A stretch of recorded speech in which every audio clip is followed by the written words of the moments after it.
안녕하세요. 파울신의 골프 교실입니다. 오늘 영상은 퍼팅 스트로크를 이렇게 하라는 기술 강의도 아니고 경사를 이렇게 읽어야 한다는 이론 설명도 아닙니다. 그런데 아이러니하게도 오늘 이야기를 끝까지 듣고 나면 퍼팅이 훨씬 단순해지고 라운드에서 퍼팅 때문에 무너지는 일이 눈에 띄게 줄어들 겁니다.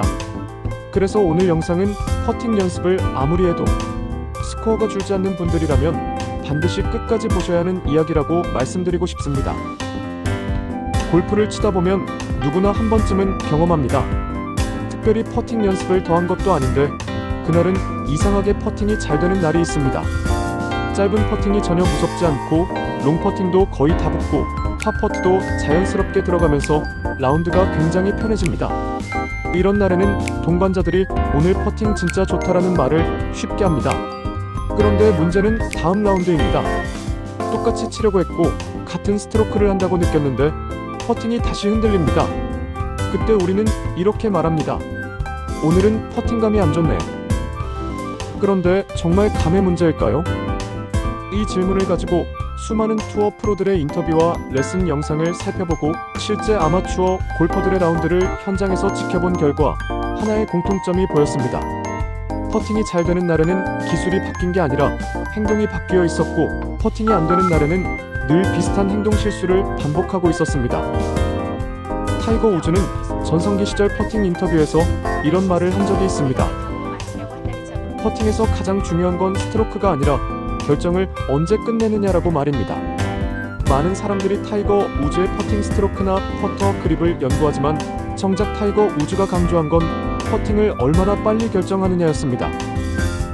그는 퍼팅 라인을 정하면 그 결정을 절대 의심하지 않았고 어드레스에 들어간 이후에는 추가 정보를 넣지 않았습니다. 이와 비슷한 이야기를 잭 니클라우스도 했습니다. 잭 니클라우스는 퍼팅을 할 때 홀을 바라보는 시간보다 공을 바라보는 시간이 훨씬 길었고 한번 정한 라인을 끝까지 밀고 가는 것으로 유명했습니다. 그는 퍼팅에서 가장 위험한 순간은 스트로크 직전 마지막 1초라고 말했습니다. 그 1초의 생각이 바뀌면 손이 먼저 반응한다는 겁니다. 이 이야기는 단순한 멘탈 이야기가 아닙니다. 실제로 뇌과학 관점에서도 설명이 됩니다. 퍼팅처럼 작은 근육을 사용하는 동작은 의식적 제어가 개입될수록 정확도가 떨어집니다. 그래서 퍼팅이 안 되는 날에는 대부분 결정을 늦추고 정보를 더 넣고 마지막 순간까지 뭔가를 고치려다 스트로크가 깨집니다. 퍼팅이 안 되는 날의 첫 번째 신호는 시간입니다. 퍼팅 하나를 치기까지 시간이 점점 길어집니다.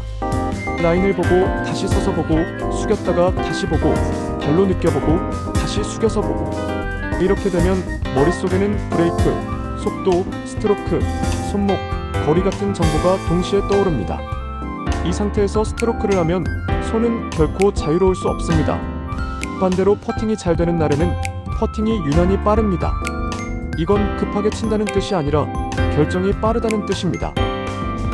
조던 스피스 역시 퍼팅 루틴이 굉장히 짧은 선수로 유명한데 그는 퍼팅에 들어가기 전에 이미 모든 결정을 끝내고 어드레스에서는 그 결정을 실행하는 데만 집중합니다.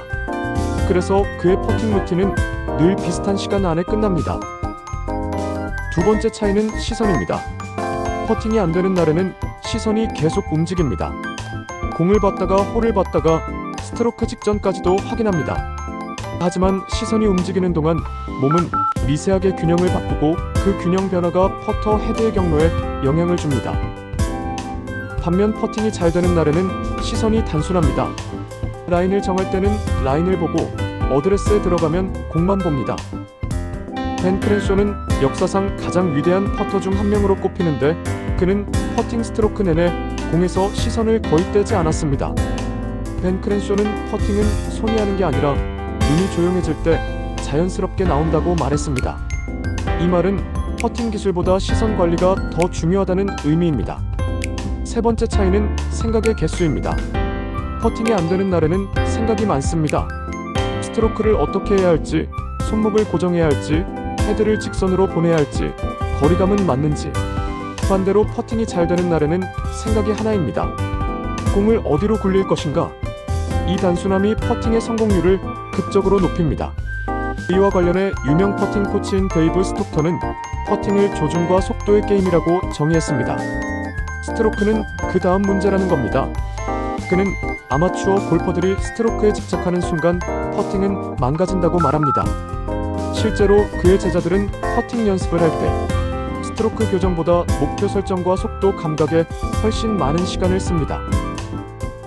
네 번째 차이는 연습 스트로크입니다.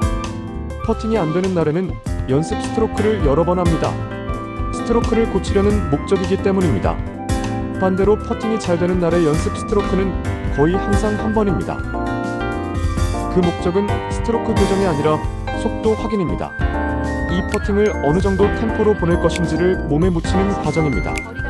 이 개념은 에임 포인트 이론에서도 일관되게 강조됩니다.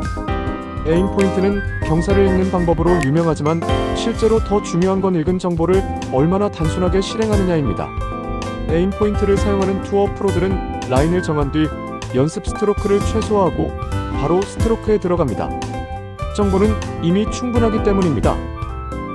다섯 번째 차이는 퍼팅을 대하는 기대치입니다. 퍼팅이 안 되는 날에는 모든 퍼팅을 넣어야 한다는 압박이 생깁니다.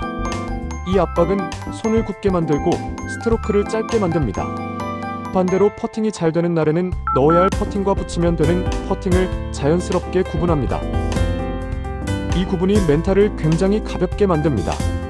필 미켈슨은 퍼팅 인터뷰에서 3m 이상 퍼팅은 홀에 넣으려고 치지 않는다고 말한 적이 있습니다. 그는 그 거리에서는 완벽한 속도와 라인이 맞아야 들어가므로 목표는 홀 주변의 가장 좋은 위치라고 말했습니다. 이런 생각이 퍼팅을 훨씬 자유롭게 만듭니다. 마지막으로 퍼팅 이후의 태도입니다. 퍼팅이 안 되는 날에는 놓친 퍼팅을 계속 곱씹습니다. 왜 안 들어갔는지, 스트로크가 어땠는지, 라인이 틀렸는지.